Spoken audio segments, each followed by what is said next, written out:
Apa 5 pembelian terbaik yang kalian bisa beli di umur 20-an? To the point aja biar video ini cepat. Mobil mewah, barang branded, iPhone, MacBook, Samsung Z Fold 4. Oke, itu cuma bercanda aja. Tapi kalau mau beli silahkan. Gue bikin video ini karena banyak yang nanya ke gue, kok kalau misalnya gue punya uang di saat gue masih muda, gue spend kemana? Terus kemarin gue sempet mikir, gue list down top 5 hal yang gue bakal beli kalau misalnya gue umur 20-an. Yang mungkin bisa bawa gue ke tahap karir gue sekarang. Jadi mungkin bisa berlaku buat kalian, bisa juga enggak. Tapi sebelum kita masuk ke videonya, gue appreciate banget kalau kalian like, comment, subscribe. Kalau kalian nyalain lonceng, ini foto Kanye West sedih karena di cancel sama banyak brand. So, kita langsung aja start dari poin 1.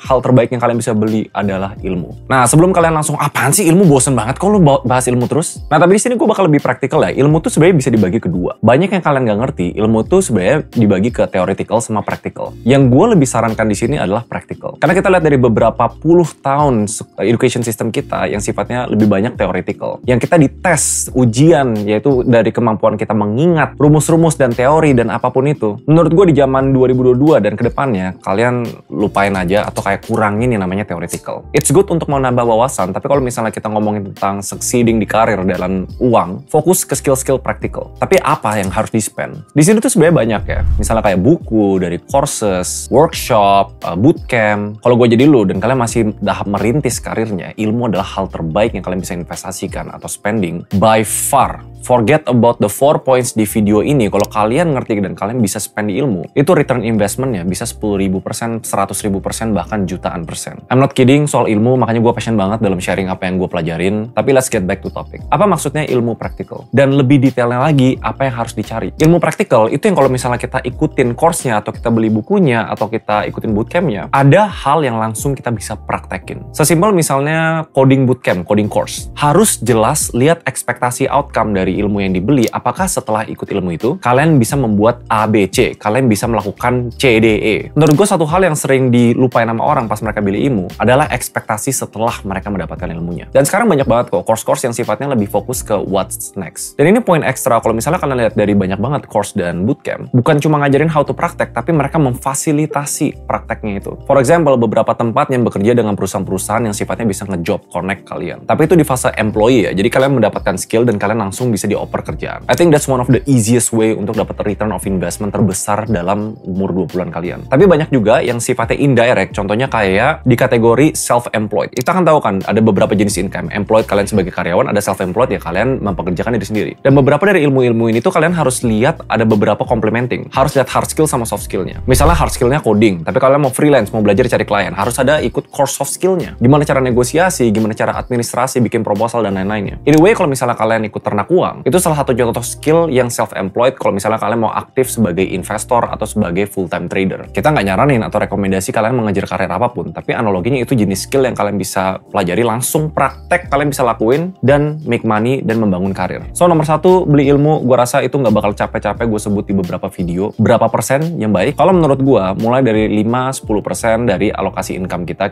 taruh lagi ke ilmu. Kalau misalnya lebih agresif, kita bisa mulai 15% sampai 20%. Hal kedua terbaik yang kalian bisa spending itu pendukung kerja atau produktivitas. And this goes a long way. Baru nanti gue bakal bikin video top hal terburuk yang kalian bisa spending, tapi kita fokus balik lagi sini. Pendukung kerja di sini adalah kalian harus pelajarin apa bakal jadi kerjaan kalian. For example, misalnya kalian kerja di dunia digital, mau itu freelance, coding, design, animasi, editor, pendukung kerja nomor 1 yang kalian bisa beli adalah laptop. Dan di sini kalian harus pinter-pinteran ya, karena di sini kalian harus tahu garis merahnya antara needs sama wants. Kalau kalian mau mulai karir sebagai video editor, kalian udah belajar nih di poin 1, pendukung kerjanya adalah laptop yang memadai. Dan nanti ada teman kalian yang bilang, ya udah beli laptopnya biasa aja, RAM 4 GB, terus kayak spek kayak gini butuhnya 6 juta, 7 juta. Di sini gue bakal bisa ajarin kalian untuk justifikasi membeli barang mahal. Let's say lu dapat duit dari orang tua atau lu dapat duit dari kerjaan-kerjaan lu sebelumnya, bisa nggak lu justify membeli laptop seharga 20 juta atau bahkan 30 juta? Balik lagi, pendukung kerja atau pendukung produktivitas itu semuanya sebenarnya bisa diukur, bukan dari gengsi-gengsian aja. Gue sendiri karena gue orang tech, karena gue tahu kalau misalnya gue beli laptop 20 juta sama laptop 10 juta, produktivitas gue dalam video editing itu bisa naik 3 kali lipat. Yes, dalam bentuk rendering time, dalam misalnya high file format. Dan by the way, ini bukan cuma tools doang ya. Let's say salah satu kerjaan kalian itu sales, dimana kalian harus sering ketemu sama orang, meeting. Pendukung kerja atau pendukung produktivitas ini adalah fashion. So people actually, orang bisa invest lebih banyak untuk beli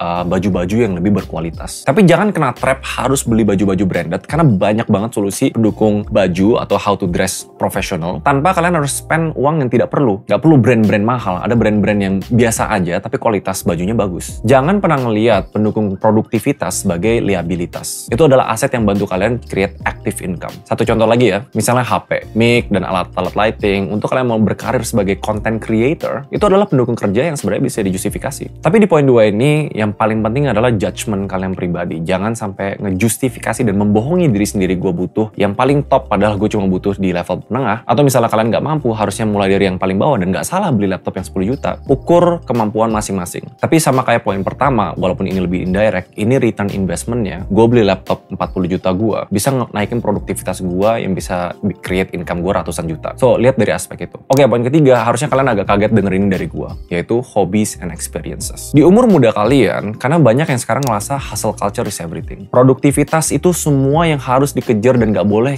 cari yang nggak produktif. Menurut gue itu salah satu kesalahan terbesar untuk anak muda. Kenapa? Soalnya anak muda itu belum ngalamin namanya asam garamnya hidup. Dan tahu sebenarnya poin-poin yang kalau kalian mau achieve something great dan besar, kalian butuh yang namanya sustainability. Ngebangun suatu habit dan kebiasaan kerja yang bisa bertahan sangat amat panjang, 10 tahun, 20 tahun ke depan. So, menurut gua, kalau ada aturannya kan 50, 30, 20, 30% itu untuk wants. Wants itu make sure bisa memenuhi hobbies dan experiences. Tetaplah spending, misalnya untuk alat musik yang kalian paling suka, gitar, piano, experiences, traveling gitu misalnya, tetap itu dibutuhkan. And it might be one of the best purchase untuk anak muda di zaman 2022 ini, karena emang ada datanya, banyak banget anxiety dan burnout dan quiet quitting. Gak tau lah, banyak banget istilah yang muncul di milenial sama Gen Z, karena mereka terlalu fokus ke productivity. It's something yang baru muncul di beberapa tahun ini yang sebenarnya nggak pernah di-address di generasi-generasi sebelumnya. So it's still okay to invest in hobbies and experiences. Dan umpamanya karena masih muda, jangan pikir ini cuma sebagai escape, tapi pikirin ini gimana caranya jadi ngebangun karir yang sustainable. Karena karir dan ngebangun bisnis dan money itu butuh namanya sustainability. Bertahanlah selama berpuluh-puluh tahun dengan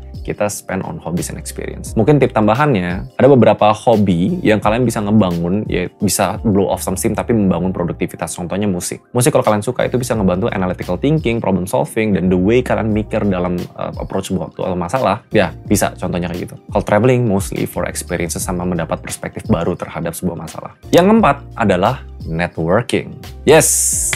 Ini ternyata setelah gue pelajari di umur-umur gue yang masih muda, walaupun sekarang masih muda, gue belum 30 ya, networking itu baik kalau misalnya kalian bisa budget. Ini tuh mirip sama pendukung produktivitas, tapi yang sifatnya beberapa orang tuh kayak ngerasa itu spending yang nggak perlu. Tapi let's say kalian punya income per bulan 5 juta per bulan. Kalian alokasi 500.000 untuk awalnya sebelumnya untuk wants, untuk jalan-jalan dan lain-lain. Nah ini tuh bisa two birds one stone. Kalian alokasi 500.000 itu untuk misalnya traktir teman, untuk ikut acara-acara mingling, yang sifatnya meet and greet, bisa dapat kartu nama banyak. Networking itu di saat usia kita muda itu sebenarnya pedang bermata dua. Karena dalam satu sisi kalau kita networking, kita tuh mencari sesuatu dari orang. Pas kita datang dan kita belum punya value yang terlalu gede, kita ketemu orang, mau dong, boleh dong kalau boleh jalan sama lu, oh mau dong gue bisa bisnis sama lu gitu. Nah itu sebenarnya bukan mindset yang bagus. Di umur 30 dan 40 sebenarnya networking itu lebih banyak return of investment. Karena di saat kita ketemu orang baru, kita bisa punya even trade. Gue bisa kasih lo apa, lo bisa kasih gue apa. Cuma if we start spending on networking di usia muda, kita bisa set up habit yang kebawa di umur-umur tua kita nanti. Dan masalahnya, hal-hal ini tuh butuh kayak pembuktian. Buat kalian yang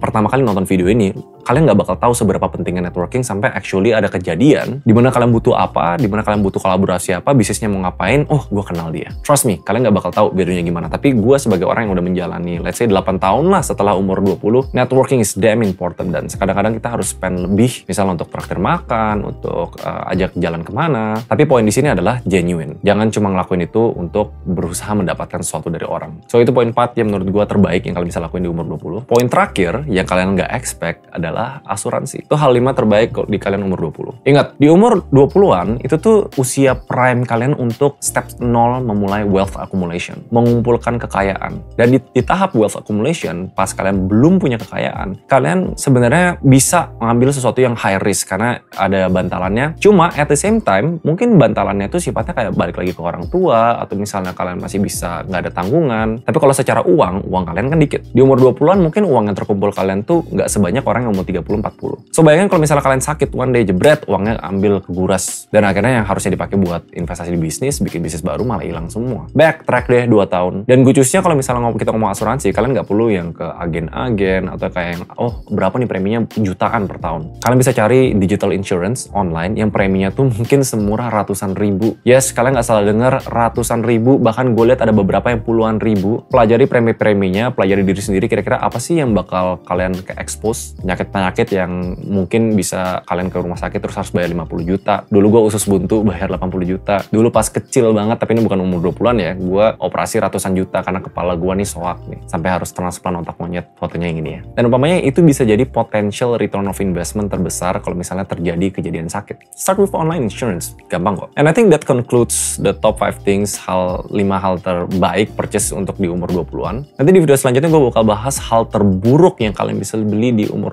20-an. Hopefully video ini membantu. Kalau kalian ada ide atau ternyata ada hal lain yang lebih baik yang kalian bisa beli di umur 20-an, kalian share komen di bawah. Kali ini gue beneran emang lagi mau coba fokus balas-balasin komen di YouTube gue dan udah ada SOP-nya. I guess I'll see you guys in the next video. Like, comment, subscribe, jangan lupa.